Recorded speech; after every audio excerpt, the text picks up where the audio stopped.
Hello, guys. Welcome back to another episode of the Mortgage Marketing Podcast. Got a good one for you today. Today, I'm just excited. It's very hot again, so recording this one, it's bloody warm.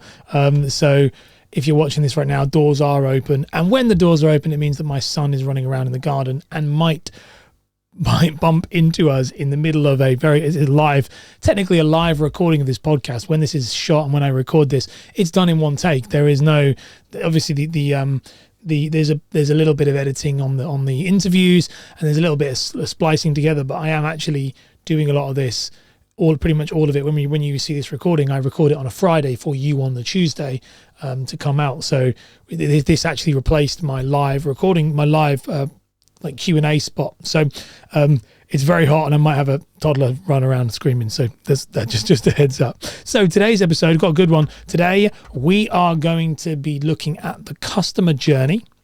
So customer journey is something I'm very passionate about. So this is the idea of when your customer, as a mortgage broker, when you're taking somebody through these 4 stages of turning them into a paying client. I think sometimes, a lot of the time, and I'm guilty for this, and this is why I work on it, is that we don't realize that it's a process, and you've got to take your customer, it's really like your prospect journey, the customer journey, before they even get to buying from you, warming them up, making them into somebody, like getting them to find you, then nurturing them, then trying to proposition them to come and work with you. And it's a journey and it's a process, and certain types of content and certain types of strategies are for different avenues. So we're going to break that down for you, which I'm very excited to do. I love that topic.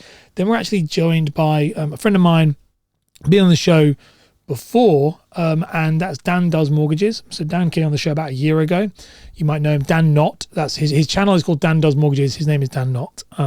But I know him now so much as Dan Does Mortgages that it's kind of hard to call him Dan Knott, but it is Dan Does Mortgages. And we're joined by Dan. He's a year on from when we last spoke to him. He's about 18 months into being an advisor now. And Dan generates all his leads from social media. Every single one of his leads is generated from social media. And he talks about that. And he talks about his process. And actually, you'll have it's a really good interview. One of my favorites in a while, where I've been able to because Dan isn't a client, I do a lot. Me and Dan go back and forth a lot, and I have helped him, and he asks me questions and stuff, but he's not a client, and so it's really lovely to see him thriving and doing well, and he's just an all-round great guy. So I think you're gonna really enjoy it, and I think it's good to see this guy. He's come in completely, went self-employed as soon as he went self-employed as a broker as soon as he qualified. He generated all his leads pretty much from social media, which meant he's choosing the growth in the moment. It's, and now he's starting to reap the rewards, and it's really, really wonderful to see.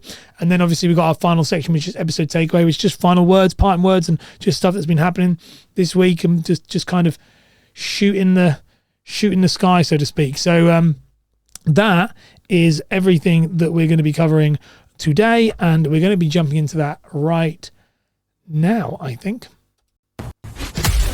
You're listening to the Mortgage Marketing Podcast with Ash Borland, the show that helps mortgage brokers create impact and income by mastering content marketing. Let's dive straight into it.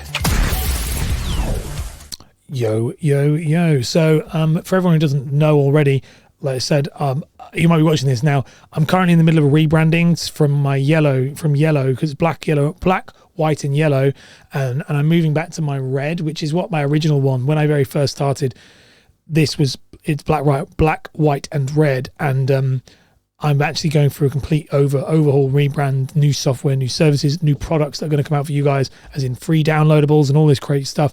And part of that is rebranding to red. So some of the stuff you'll see, like the slides now on this, are now red, but you'll also see that some of the stuff is yellow. So bear with as time goes on, probably over the next coming months, things will slowly start to turn. But things like intros and stuff like that they're a lot of work to do.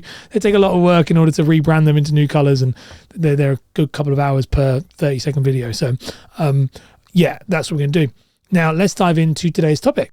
So today's topic is the customer journey. Okay, this is the customer journey. This is the process that your clients go through every single step, or not clients, but actually pre-clients. So really, like I said in the intro to this, it should be more like, it's not really customer journey, it's like the pre-customer journey. It's a prospect journey.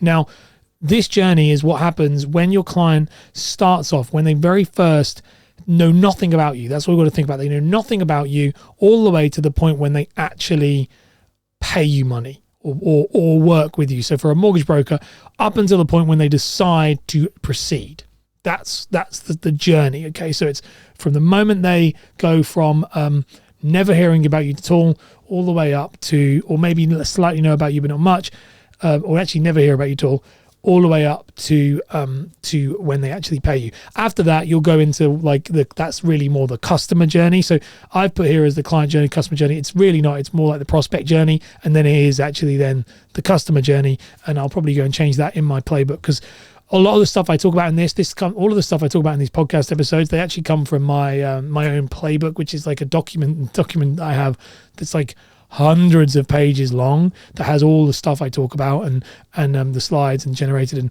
and so it's stuff I talk about with clients if we pick their stuff and we work through it. So I'll update the playbook for that reason. So the prospect journey, the customer journey, it goes something very similar. It goes into it's broken into 4 stages. Okay, and these 4 stages are very, very important to understand. Stage 1 is awareness. Stage 2 is nurture. Stage 3 is lead generation. And stage 4 is convert. Okay, so that is awareness, nurture, lead gen, convert. They are the 4 stages of this customer journey that we're talking about, or this prospect journey. Now, I'll break those down, and what I'm going to do is, what we're going to do in this episode is I'm going to break down what they are, how they work, and then I'm also going to then go through some examples of the type of content that you can use and the type of things you can do to make them more, to use them. And then I'm going to give you an example of like a very basic example of how one could be strung together, through each, one in each. So there's a lot of structure here for this one. So let's talk about awareness. Let's talk about what they are first before we dive into what type of stuff you can make. So awareness, very much, which is stage 1, awareness is literally what it says on the tin. So it's effectively somebody doesn't know you and you're trying to make them know you. So that is awareness. Now, this is very much, you say you're trying to get somebody to come into your ecosystem. So if somebody is already aware of you, that's not awareness. Now, and don't get me wrong, you can sometimes, no, it's not actually, it's not.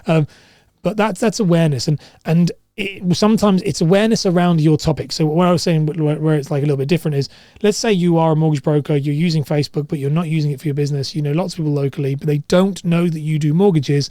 Your job at that point, yes, you might know them, but your job is to try and create awareness about what you do. Not so much that they know you, but it's that they know you for that specific thing. So that would still be awareness. So if you're and that comes up a lot. It's very common, is mortgage clients I work with, mortgage brokers who are very well known in the local area, but not known maybe for the fact they do mortgages, but just because their kids go to certain schools, that they've grew up in that area, all that stuff. So awareness is about making the people aware of what you do. Okay, and that's stage 1. Once they're aware of you, so that moves into stage 2, which is nurture. Once they're aware of you, the goal is then to nurture them, to warm them up to the idea that you are good at what you do, or that you're somebody who they may want to speak to in the future. So nurture is a much longer sequence. Now, this is where you ever hear me talk about, you will have heard me talk about this all the time. It's literally on my website, it's everywhere, is this idea of it takes about 8 to 10 interactions before someone will consider, getting in touch with you and moving through to the next phase. You'll hear me say that all the time. That's this nurture phase. That's what we're talking about. So the awareness is by catching their attention or making them just know that you exist, or that you literally exist. Nurture is about moving people further along this buying cycle, this buying sequence. And so these people in nurture are not people, these would be like existing followers, it might even be, if you've got a client like a nurture, for example, would be somebody who, let's say you did a mortgage for them 2-3 years ago, and their remortgage is due in a couple of months, 6 months, 9 months, whatever, 5 year, which is 5 year fix, and it's 3 years ago and it's 2 years. These people are in nurture. That's what this is about. They're in nurture because they know who you are, but you've still got to keep that relationship going. You've still got to nurture that relationship. So you've got to think about this is about creating trust. So it's the know, like, trust. So the idea actually is creating that trust. It's the know and like is the awareness. If they know you, that's part of the awareness. If they like you, that means they'll stick around. And that's when you move into the nurture phase. So it's the liking and the trusting that you really want to build during this nurture phase. That's the second bit. And then, like I said, as advisors, you need to have things for each one of these if you want to systemize the way that your content is created and the way that you generate leads through inbound leads, through content marketing, and through everything, really. It's not just content marketing. This is basic, normal stuff for every lead gen. You need to have this awareness, nurture, lead gen, convert.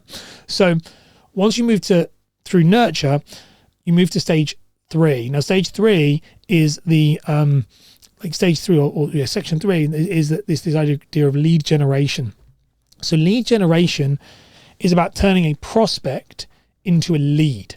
Now, this is really important to understand because I often see this where people will talk about leads, and leads is a funny one because often people will refer to leads, but there's no universal kind of this is what a lead is.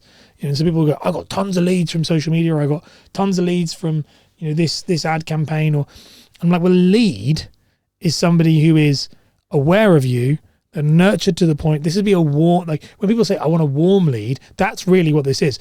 Cold leads and warm leads. Cold leads are just people. They're just people who haven't gone through those things. But warm leads, these are people who have made the decision to do something that prompts the buying cycle. Now, lead generation requires a different type of thing. This is about making someone take action to get in touch. Okay, so that's what this is. It's about making people take action to get in touch. Very important to understand. That's the difference. Lead generation to nurture. Awareness is about making people aware of you. Nurture is about making people like you and trust you. Lead generation is about getting people to take the action to contact you. That is a lead generation thing. And that then becomes a lead, which will move you into the 4th phase, which is convert, which is what you do once that lead sees you. So how you deal with that lead, what their experience is with you, all of that stuff, that's convert. Now, these 4 phases, awareness, nurture, lead generation, and convert, all of these 4 is the stages, like I said, that a prospect will go through to the point when they become a customer. If they go through all of those and they tick on all of them, then what will happen is they will become a customer, and then you will have, like I said, a customer journey. The full customer journey would be this whole thing, but this would probably be the upfront, the pre-application journey, and then the post-application journey. So that is really important to understand, that all 4 of these things need to be in place to systemize it to the point where it is like automated, all of it. Okay, as in automated, as in like you'll have to put the work in, it's consistent work, but it's automated in regards to like you do these, you know that all the right things are in the right place, you're going to get results. Now let's talk about what type of content you need to create, or what type of things fall into each bucket, and what ideas you could use. So let's have a look at the first one. So the one we have here, which is awareness ideas. Now awareness ideas are a number of things that you can use to create awareness ideas. So awareness stuff is things like Reels. Instagram Reels, Facebook Reels, TikToks. These are great awareness tools because what they do is they push out on an algorithm to people who are who don't know you, and they get to see you, and that's a consistent use of it. Can also fall into nurture, but its main priority, the reason why we would use it when I work with clients and what brokers want to use it for, is the main priority for Reels is to push out to new people. The next one you'd have for awareness is networking. Okay, so networking with people is about building awareness for you and your brand. It's not about nurture. So sometimes people get networking confused. They think it's nurturing. It's not really nurturing. It's actually about awareness. It's about people who didn't know you now know you. If then they get to know you, they follow you on social media, they like you, whatever, the nurture sequences will happen on their own, and that will build over time. But it's not the goal of the network is to go and meet new people. And this is a mistake I see people make when they go to not BNI, but BNI because of the nature of it, but like is this mistake when they go to networking events, they go to big ones, is they're not meeting new people. They just stand in their clique and they get really close to their clique, and it's all good. And I get it. And they say it's not about the business. in the room, it's a business outside the room, all that's great. But what you really want to be trying to do is reach more people. More people is really important.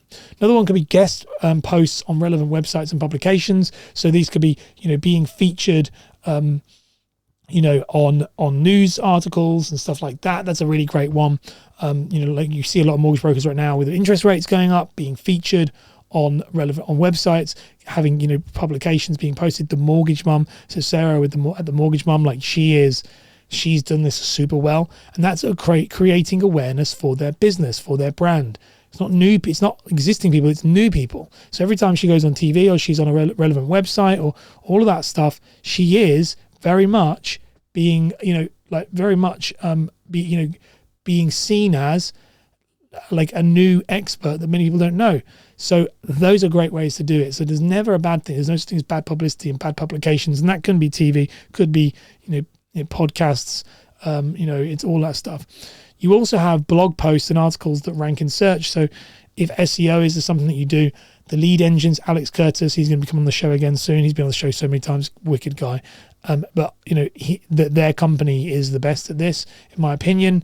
When it comes to SEO in financial services, you genuinely can't get, in my genuine opinion, anyone better than Alex and the lead engine team. They're all really, really wonderful. And this is how they create awareness for their clients, and it's really good. And a lot of my clients work with Alex as well, so there's crossover there, and they get good results. So it's really important. You also, ways to generate awareness, you can also do things like paid Facebook ads, paid Google ads, paid Instagram ads, paid YouTube ads. Paid ads in their nature are awareness drivers. Now, yes, they're expensive. They might not be the right thing for you. They might cost a lot, but they are awareness. Okay, they are.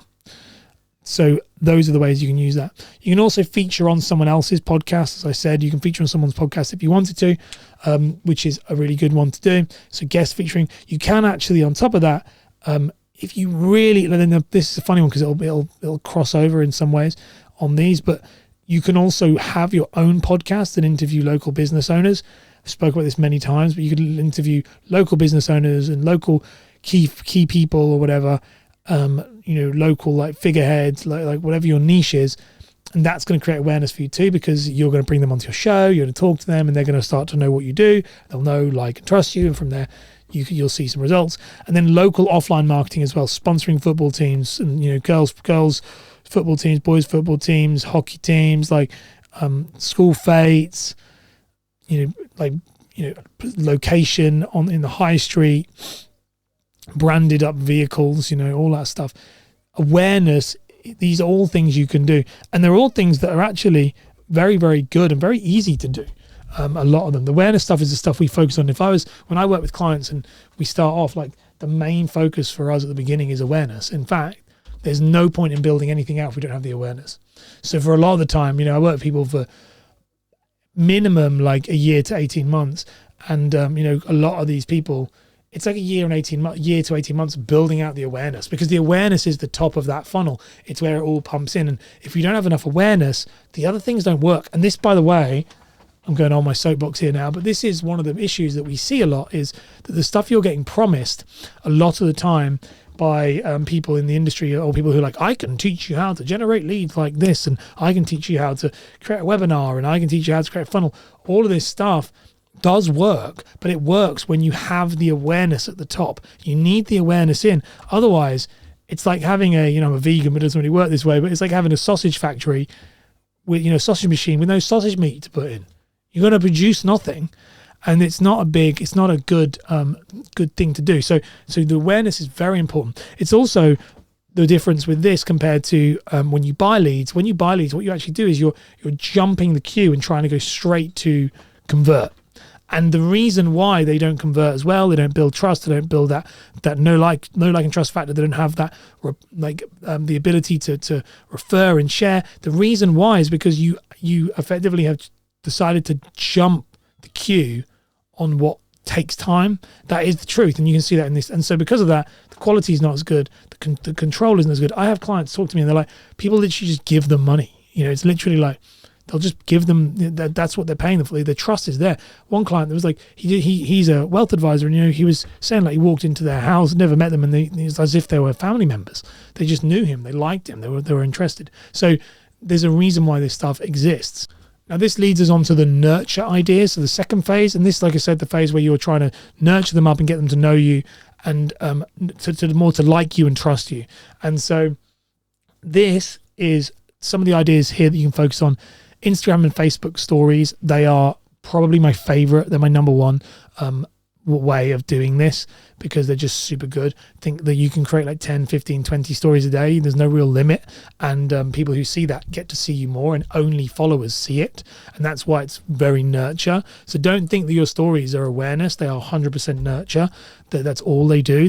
No one is going to see your stories if they don't follow you. So it's all about who follows you, all about that. And so when you have the right followers, you will then have, when you have followers in there and you've built the awareness that brings the right followers in, Instagram stories, Facebook stories, wonderful way of doing it. Another one is social media posts. So this is something that always gets people, it gets people's backs up because they don't understand this, which is social media, traditional social media posts. So let's say images on LinkedIn, on Facebook, or images on Instagram. And yeah, there's talks about algorithm changes and stuff, but I'm yet to see it make the real difference that Instagram is saying. So watch this space. But things like that, they are, carousels is a bit different, but which we spoke about in previous episodes. Check those out if you want to look at it in more detail. But social media posts are going to your followers majority of the time. They're only going to a small percentage of your followers, but they are going to your followers. So that is very much it's that's what it is. So it's going to them. So social media posts are wonderful, but they're nurture. So if you're thinking that let's say you're using a service, or you're creating social media image posts every day, 3 times a week, for example, and Chris Target has spoken about this on this show. I love Chris from Social for Brokers. He's like, he says to his clients, we can help you with this post stuff, but you have to do all these other things as well, which is what he's effectively saying to them is you have to do the awareness stuff, because it's true. You have to do that. And this stuff will work if you do the awareness stuff. But if you don't do the awareness stuff, it ain't going to work. And so it's really important to understand that social media posts fall into that category as of right now. Instagram's talking about changes, yes, but we haven't seen that yet. We've got to work on what we know, not on what we think might come. Facebook groups, another big one, obviously wonderful for nurture. One of my clients, Mark Finch, he has a group called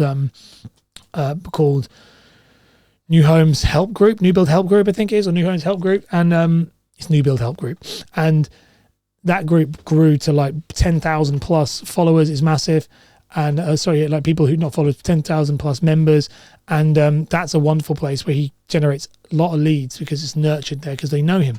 That again, people know you. The whole overriding goal of this is that people know who you are. If they know who you are, then they will use you. That's the whole idea. That they know who you are, then that's nurture. If they don't know who you are, that's awareness. It's understanding these tools. It's like using a spanner, or don't use a hammer. To screw in a screw in a screw. It's the same thing. You've got to have the right tool for the right job. Podcasting. Now, I brought podcasting in because podcasting can fall into both nurture and also into awareness. So, awareness podcasting, very, very good if you are, as I said, interviewing business owners.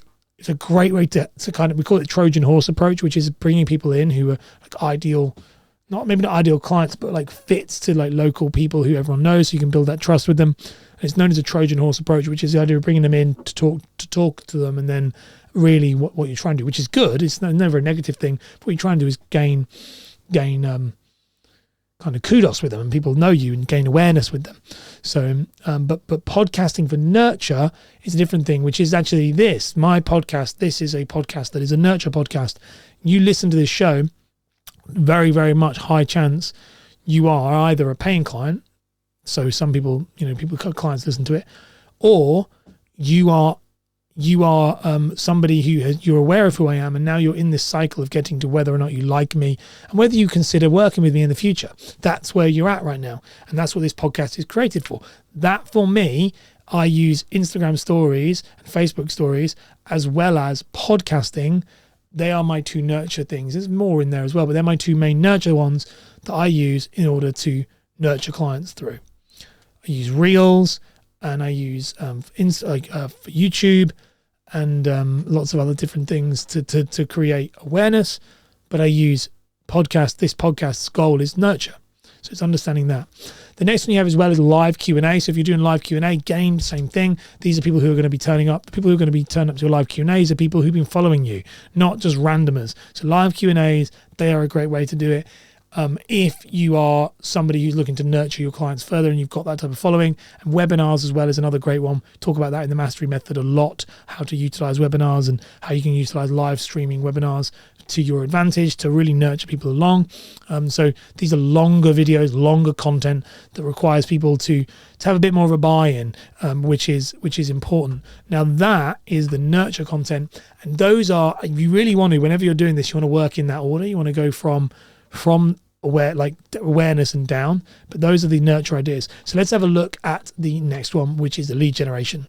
So lead generation, very, very simple, not very complex at all. It is, in a nutshell, gated content. That's what it should be, gated content, if you're going to use that. So lead generation is gated content. So things like ebooks, PDFs, free courses, and the most important thing is it requires contact information for access. That, if you're going to look at it as content, that's lead generation. So the mortgage marketing blueprint for me, that is a lead generation category. So it's not that, again, and I'm very transparent with all of you. That's what it is. So you have, like, if it makes sense, you've got my awareness, my reels, and my posts, and then you have like just my reels and stuff is my awareness, my podcast is my nurture, my stories is my nurture, my blueprint is my lead gen. So it makes sense, okay? Like, it's very clear. The idea, you need to make sure it's an opt-in. It's very important that it requires contact information to access. Now, a great one with this, to be completely honest with you, your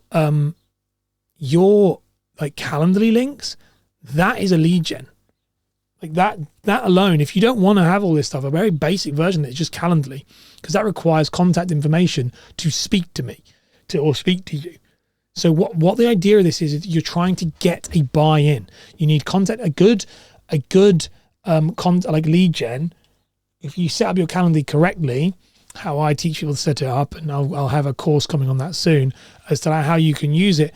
And like, if you're going to use Calendly and you're going to set it up and have the small fat find, the redirects, all that stuff, Calendly is a lead gen tool, because what Calendly does means that people's got to fill out all the information they need in order to speak to you. This point, the reason why I call this lead gen is these are the points where people who have done this are more qualified prospects. They are now a lead. They're not just a follower, someone who left a comment. Like, they're not that. They're a lead. When someone books into your diary, they become a lead. And it requires contact information for access. It requires contact information, but it should also, in the things like Calendly, it should require a lot of information. It should require like what you're doing. And this is sometimes referred to, people will talk about this and they say, oh, you've got to be careful with your leads. You don't want to give them form fatigue. And I do know a lot of people who say that, and I respect a lot of people who say that. I do also disagree with that, because I think that in the market that we're in, and again, I'm always open to changing my mind. So I'm not saying that this will never be, that form fatigue is not true, because it can be very true. But one thing that I'm a big believer of, it's about building personal brand mortgage broker businesses. And when I say personal brand, I mean people who go to you because they want to. They really want to work with you, not because they've got a problem and you can fix that problem. It's because you have a problem, but they have a problem, but you are the person they want. It's not, I've Googled you, I've found you. It's that they're like, I love you. They're raving fans, and I love what you do. I want to work with you. You're the number one. That's what it is. And form fatigue, make your customer's life easier, but give them a good experience, but don't make your customer's life easier at the expense of your service and your life. Because if you're taking a call for somebody who is a waste of time, that is you wasting your time. It's going to make you feel more annoyed, more frustrated, and then you're going to do a crappier job for your clients because you're not energized. I speak to one of my clients, one of my clients recently was talking about this with me, and he said, since working with me, worked together for about a year, and he said, since working with you, Ash, he said, I have seen, this is really interesting. He said, I've actually seen a decrease in leads. So he said, not what you don't want to hear, but he said, I've seen a decrease in leads. I kind of expected it as well, but he said, I've seen a decrease in leads. He said, so I was looking at it. He said, but I've seen a massive, actually quite a significant decrease in leads. He said, but I've seen a significant conversion rate, meaning he said that I'm making more money with less time, with less people, because because maybe if I saw 10 people, I might convert 2 or 3. I'm now seeing, of the 10 people I see, I'm converting like 9. So it's consistently, 8 and 9, like very high conversions. All of this stuff is connected. It's all very important. It's all about making sure that you convert people. It's not about, and that's what the next one will be, but it's not about how many people you can speak to. It's about how many people who actually want to work with you. And that's where I sit with this. I still, to this day, sit in this idea of thinking that, I still to this day think that form fatigue is, I don't agree with that. But there are other people out there, but if you make it too easy, you will make it difficult for yourself. And this leads us on to the final bit, and the final bit is the convert. Now, the convert is a funny one because convert is the bit that people want. Like, this is the bit where you turn them from a prospect to an actual client. Now, convert is all the stuff you do in the appointment. So this is about focusing on what your first appointment is like and how you structure that. So it's like your offer, your presentation, your story, your information that you do with the client, all this stuff. So a couple of things, they've got here like product demos, tutorials showcasing the value and functionality of your offering. Say product demos like as in like software, if you're showing them stuff, customer testimonials, case studies, highlighting things, comparison guides, illustrating the advantage of choosing you over competitors, limited time offers, discounts, clear and user-friendly pricing systems, trust signals such as customer reviews.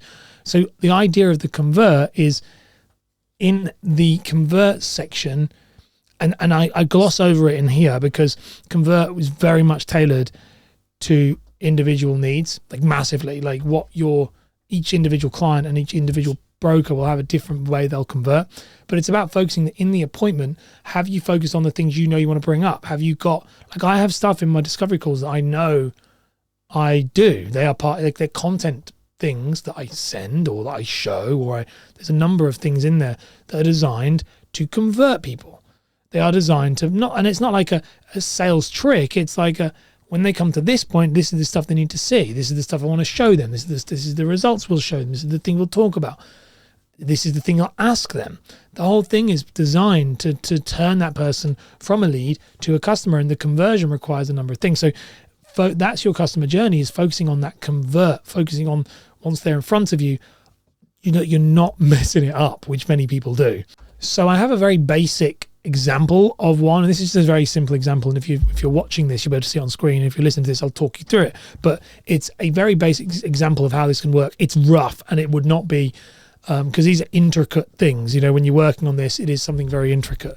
But you've got your first one, stage one. This is for a broker, I'm just making sure, it is for mortgage brokers. Let's make sure I didn't do it about me.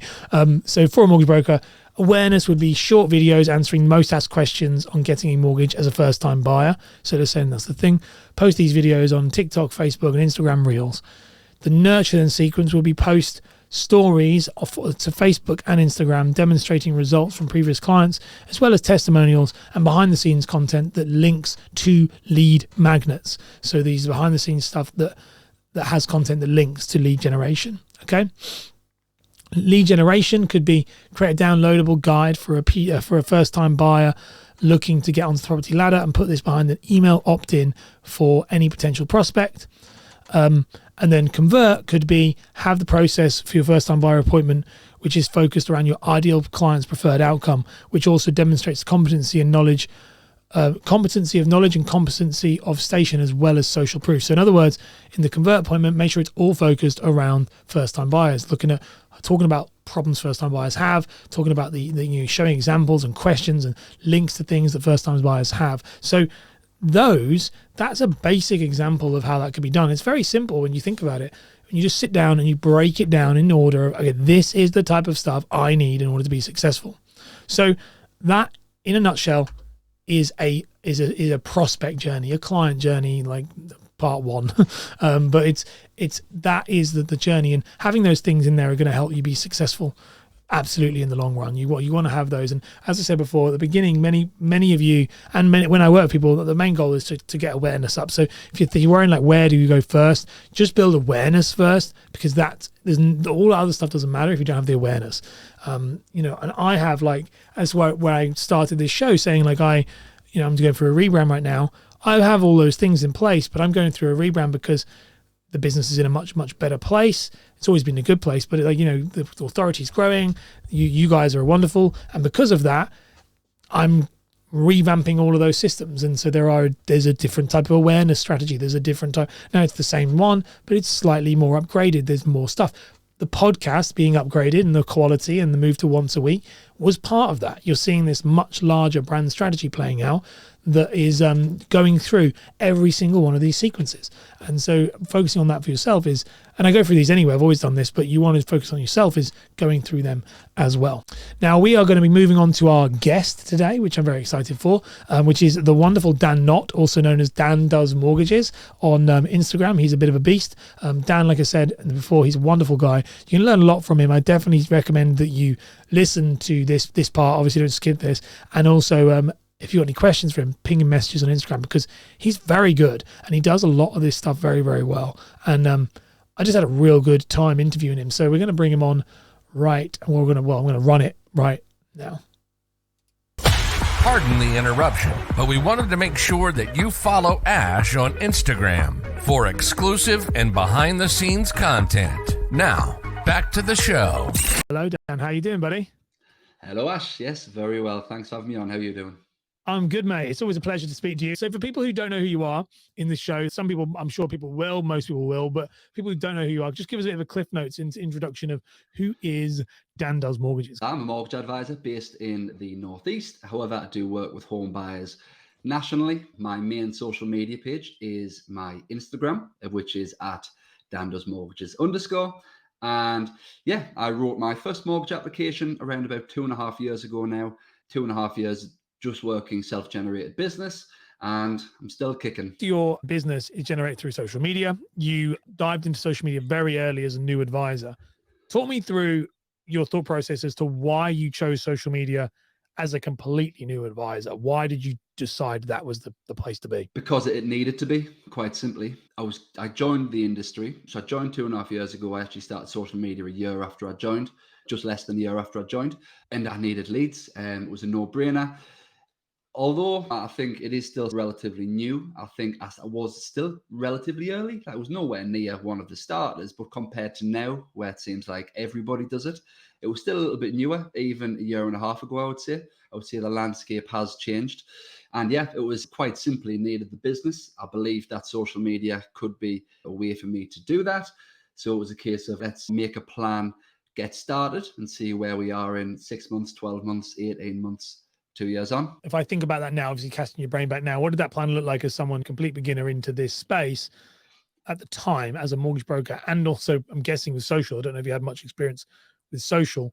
What would that plan look like? Yeah, so I didn't have any experience with socials before that. I don't really use social media. I don't have any personal accounts or anything like that. But I drew up a 6-month plan. I believe at the time it was posting every other day for 6 months. It was one video, one image, and continuing on like that. And it was a 6-month plan where it was an Excel spreadsheet where I had everything written out for the next 6 months, which meant I didn't have to think. All I had to do was then record or make the post. It was 6 months worth of topics. So that saved me through that next 6 months period. And then, to be honest, once you hit that 6-month mark, you can then just start recycling. How long did it take for you to make that 6-month plan? Because that's a lot of time investment and also energy resource, the way you got to think about it, because 6 months is a lot. How long? And this was pre-AI, so you couldn't just whack it in and go, make me a 6-month plan. Can I be honest with you? How long did it take to make a 6-month plan? Just writing it out, writing the captions, writing the topics, less than a day. Oh, really? Yeah, I don't think it takes that long. There's so many topics to cover, of which are so obvious within the market and within the job. There's an endless supply of things to talk about, and there's nothing that's not worth talking about. So yeah, it took me less than a day, to be honest. And once you have one topic, you can also remold that into another post. So yeah, so for example, if you do one post on freehold versus leasehold, you can then do 2 more posts on what's a freehold individually, then what's a leasehold again elsewhere. I do think there's an endless supply. So yeah, it took about a day, let's say a couple of days tops. What was it like starting? How did you feel when you first started? Did you feel silly? Did you feel excited? Did you think that it was going to be just an instant money making machine? What was that like?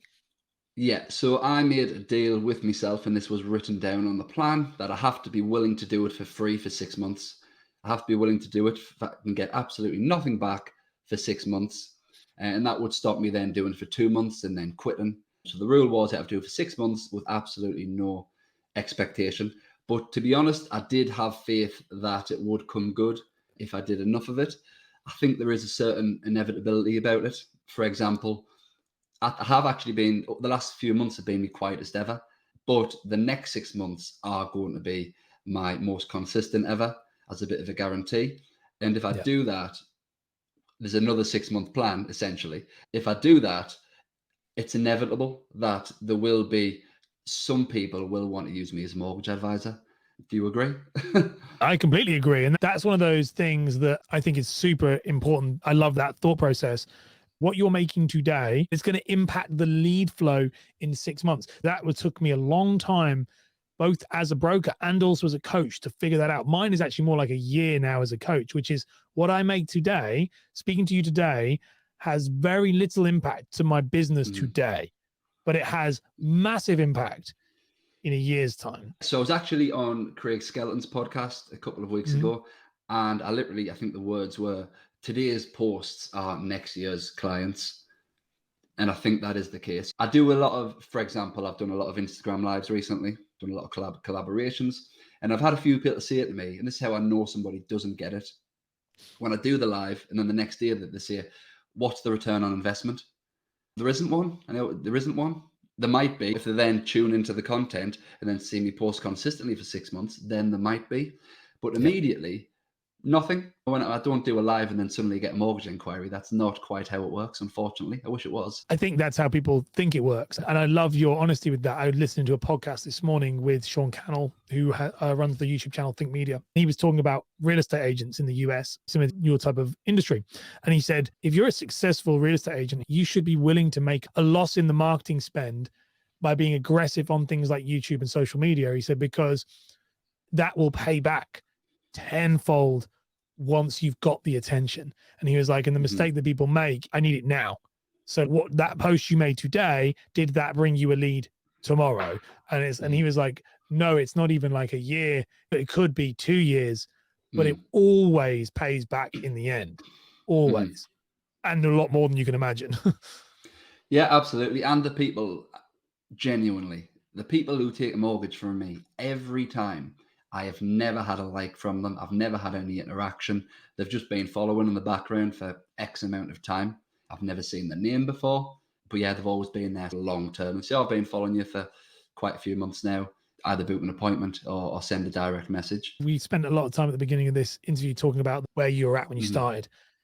My interesting thing is to take you full circle to now we're here. How has that evolved? How has that changed? How are you different? What have you learned? What are some of the battle scars? So I knew this anyway, but it's easy to stop doing it. And we all know it, but it's consistency, isn't it?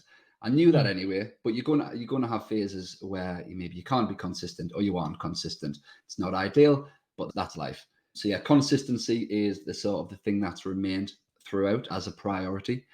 As well as that, when I initially started, I was very worried about how it looked, like aesthetically. It was meant to look nicey nice, and you had to do an image, then you had to do a video, then you had to do an image, then a video. That doesn't matter. So yeah, but consistency and Instagram stories for me are a major one. I think they're so important. I think Instagram stories turn it from a page into a person, if that makes sense. So yeah, Instagram stories, I try and stay consistent on those, even when I'm not posting on the grid. But yeah, I think they're a great tool. And maybe something that I didn't highlight as much when I first started. So what's your Instagram story strategy now? What's your approach to that? I'll be honest, I don't really have a strategy. It's just post. But it's not. I never post personal stuff. It's always business stuff. But it will just be just get off the phone to a client. This was the issue raised. Yeah, things like that. I do try and drop little bits of lifestyle in. I actually learnt this off yourself. I can't remember what the term was, but you used to say in the background you'd have like Star Wars stuff. So then you'd Yes, maybe yes. attract people like myself because we'd have something in common. Yeah, So it's little personality things such items as is what it's called. I'm at It's the park personality with items. my little boy. I'm at the Yeah. park with my little boy, but I just thought I'd touch on this point. And that, I think, rounds your personality. So all of that sort of stuff is intentional. How have you found the transition into live? Because that's the thing that I remember you talking to me about that, and it's a lot of stuff that people don't do. A lot of advisors don't. How have you found that transition in regards to compared to other social media content, traditional videos, images, stories? How has live been different? So my live strategy, though, is probably quite different to other people's in the industry. Mine is based, the whole purpose is collaboration. I'm intentionally collaborating with financial influencers who have audiences of young people who are interested in looking after the finances. So that's intentional. Do I think people go back and watch the full live? Absolutely not. No. But if I collaborate with these financial influencers and it takes me to it's a half an hour live show is what I've been doing. I ask them the questions in their perspective. So to be honest, it's very easy work for me. It doesn't take much planning. And then if they add that live to their grid, I'm going to get 50 or 60 new followers. And then if one of those converts, then it's a well spent half an hour. Do you know what I mean? So that's my theory on it. How are you reaching out to people who are that specific category? Yeah. So I've interacted with them a lot over the last year and a half. I've been on their podcasts quite often. They've all got podcasts. I've been on them. They know who I am. So I just send them a direct message and say, can you do me a favor and jump on this live? And they're always willing to. At the end of the day, it's content for them.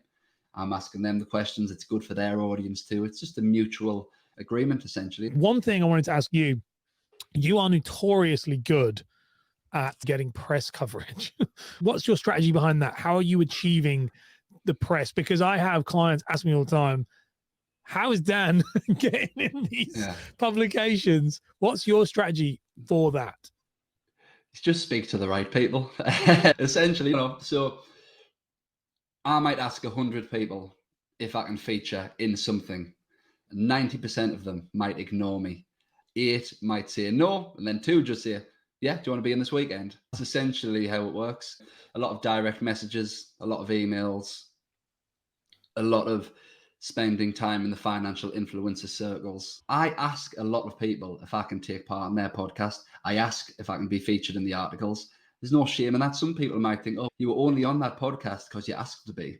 Too right, I did. He didn't ask to be on this one. I had to drag him kicking and screaming onto here. He literally was like, I don't know what to say. Yeah. So I was like, come on the show. And you were like, all right, but I don't know what you want me to talk about. I was like, come on. Yeah. So this is one of the rare ones I didn't ask to be on, but I asked to be on a lot of them. But then there's ones I haven't asked to be on, such as the Financial Times, the BBC Money Box. They both contacted me, but they probably contacted me because of my profile. They can see I've done 20 podcasts and I'm quite comfortable with it. So yeah, it's a little bit of a mixed bag. What is your advice to like new advisors who are getting into this space? They're thinking about doing social as their main lead gen or marketing and some sort of social media content marketing, and they're brand new to the industry. What would be your advice to those? My advice would be, first of all, you've got to have a mindset where you're willing to do it for free for a period of time. You've got to realize that reality is you're probably not going to get leads or a substantial amount for 6 months, 12 months, 18 months. That's the first thing. 2, it's consistency. That's imperative. Just post all of the time. I don't post every day, but really there's no excuse not to post every day, especially if you're new to it. You're probably not writing that much business as of yet. You should be posting every day.